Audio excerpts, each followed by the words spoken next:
The doors of the luxury store slid open with a soft hum as Thomas stepped inside. The bright chandeliers overhead cast a golden glow, making everything, from the polished marble floors to the gleaming glass display cases, shimmer with wealth. The air smelled of expensive perfume, a scent foreign to him. Thomas, an elderly farmer, stood at the entrance, adjusting the sleeves of his worn-out jacket.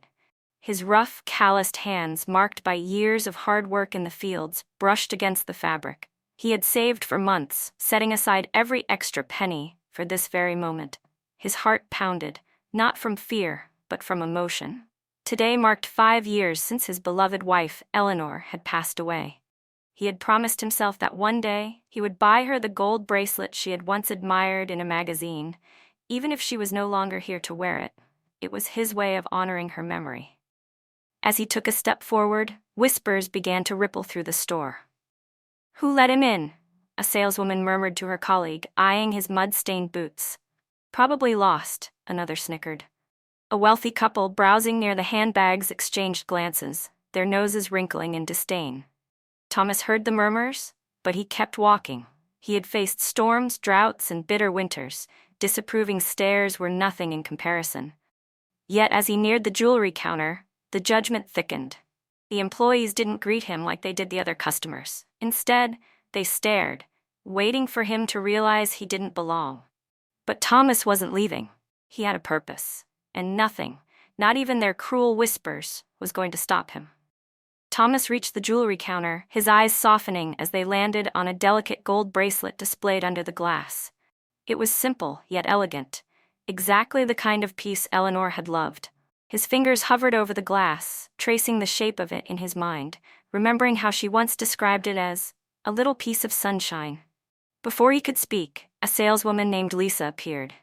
She was young, dressed impeccably, her nails painted a glossy red. The moment she saw him, her smile faded into a smirk. "Can I help you?" she asked, her tone laced with sarcasm. Thomas nodded. "I'd like to see that bracelet, miss." Lisa arched an eyebrow but reached for the item. However, the second she noticed his calloused hands, she jerked it away, holding it as if he might stain it just by looking. "This?" she scoffed. "Sir, this is a very expensive piece." Her eyes raked over his simple attire. "Are you sure you're in the right store?" A chuckle escaped from a nearby customer. Another whispered something, and a few laughed. Thomas stood his ground, his voice steady. "I came here to buy it." Lisa's smirk widened. "Oh? With what? Loose change from your piggy bank?"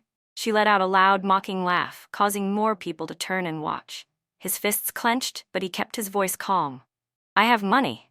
Lisa rolled her eyes and snapped her fingers at security. "I think we have a trespasser." Before Thomas could react, a tall man in a sleek suit, the store manager, arrived. Instead of questioning the situation, he took one look at Thomas and, without warning, slapped him across the face. A gasp echoed through the store. The world seemed to freeze. Thomas stumbled slightly, his cheek burning from the impact, his heart heavier than ever. The humiliation stung deeper than the slap itself. Then, just as Lisa folded her arms, a calm yet commanding voice sliced through the silence. "What do you think you're doing?" The store fell into a stunned silence. The slap had been loud, echoing against the pristine marble floors. Thomas stood still, his weathered face turning slightly to the side from the impact. But he didn't react with anger. He simply looked at the manager, his eyes filled with quiet dignity. Then a voice, steady, calm, yet carrying undeniable weight, broke through the tension. "What do you think you're doing?" Heads turned as a man stepped forward from the crowd. He was dressed casually, dark jeans, a loose-fitting coat, and a hat that cast a shadow over his face. At first glance, he looked like any other customer, but there was something commanding in the way he carried himself. Lisa's smirk faltered. The manager straightened, frowning. "Sir, this doesn't concern you," the manager said stiffly. The man removed his hat, and gasps rippled through the store. "Johnny Depp." Lisa's face drained of color. The manager stiffened, suddenly unsure of himself. The customers who had laughed just moments ago were now whispering in hushed tones, their amusement turning into curiosity and a little fear. Johnny's sharp eyes locked onto the manager. "I saw everything." His voice was calm, but cold. The manager swallowed hard. "Mr. Depp, Johnny ignored him and turned to Thomas instead. His tone, "Are you all right?" Thomas, still shaken, nodded slowly. I'm fine. Johnny studied him for a moment. Why did you come here? Thomas hesitated, glancing at the bracelet still clutched in Lisa's hand. Then, in a quiet voice, he said, It was for my wife. The room seemed to shrink as he spoke. She passed away 5 years ago. She once saw this bracelet in a magazine and said she'd love to have something like it one day. I promised myself I'd buy it for her, even if she's not here to wear it. Johnny's expression changed instantly. Something deep flickered in his eyes.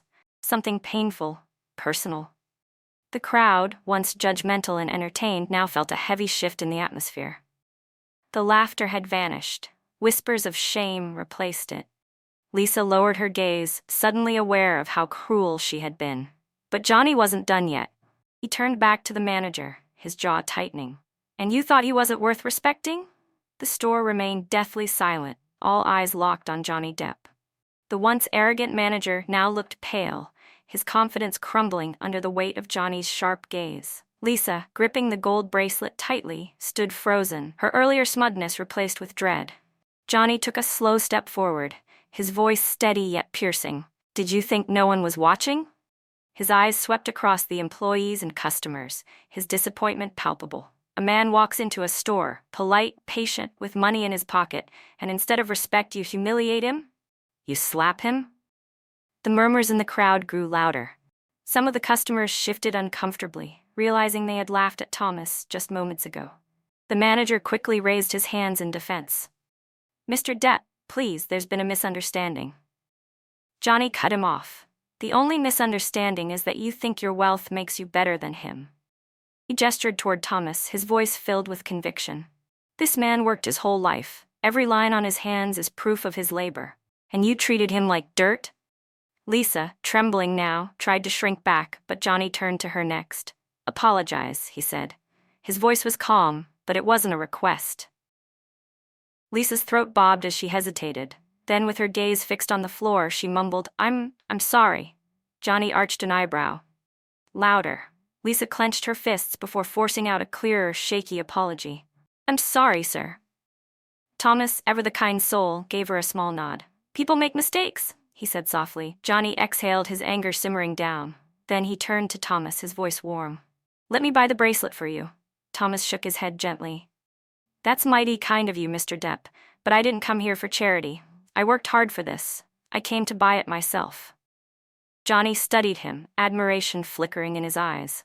Then, with a small, knowing smile, he did something no one expected. He turned to the manager and said, Fine. If that's the case, I'll buy something else. The entire store. Gasps erupted around the room. The manager's mouth fell open. Lisa's knees nearly buckled. Johnny Depp had just bought the very place that had humiliated Thomas.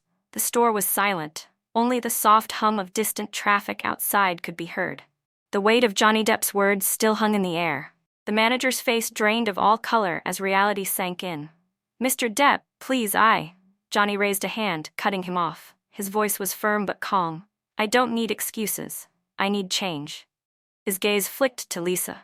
You humiliated a man who walked in here with nothing but good intentions. That's not the kind of business I want to own. Without another word, he turned to a nearby employee, an older woman who had stayed quiet but watched the events unfold with shame in her eyes. Who's the assistant manager here? A young man hesitantly stepped forward. Johnny nodded. Congratulations, you're promoted. Lisa let out a small gasp and the manager staggered back, stunned. You can both leave, Johnny continued, effective immediately. Lisa opened her mouth to protest, but the murmurs from the watching crowd had shifted. No one was on her side anymore. The manager, humiliated, stormed out while Lisa trailed behind, her head low. Then Johnny turned back to Thomas. The old farmer had been standing quietly, watching everything unfold with wide, disbelieving eyes. Johnny smiled warmly. Now, let's make things right. A new sales associate, her hands trembling slightly, carefully placed the gold bracelet on the counter. Sir, it would be our honor to serve you. Thomas reached into his pocket, pulling out a small bundle of carefully saved bills. His hands shook with emotion as he handed them over. As he took the bracelet, his eyes glistened with unshed tears. He traced the delicate gold with his thumb, whispering, Eleanor would have loved this. Before he could leave, Johnny pulled something from his own pocket, a small vintage locket. He placed it in Thomas's hands. "My mother, she loved jewelry too," Johnny admitted softly. "She always said pieces like these hold more than gold. They hold memories. I want you to have this." Thomas swallowed hard, his heart full. As he stepped outside, the sun bathed him in a golden glow. He had come for a bracelet, but he left with his dignity restored, his heart lighter, and a memory he would cherish forever. The store was no longer a place of cruelty. It had become a place of kindness. This story is a powerful reminder that kindness and respect should never be based on appearances. Thomas walked into that store with nothing but love in his heart. Yet he was humiliated for not looking the part. But in the end, justice was served, and dignity was restored. We hope this story touched your heart as much as it did ours. Let's remember to treat everyone with kindness, because we never truly know their struggles or the weight of their journey. If you enjoyed this story and want to see more like it, don't forget to like this video to support our work. Comment your thoughts. Have you ever witnessed or experienced something similar? Share this video with your friends and family to spread the message of kindness.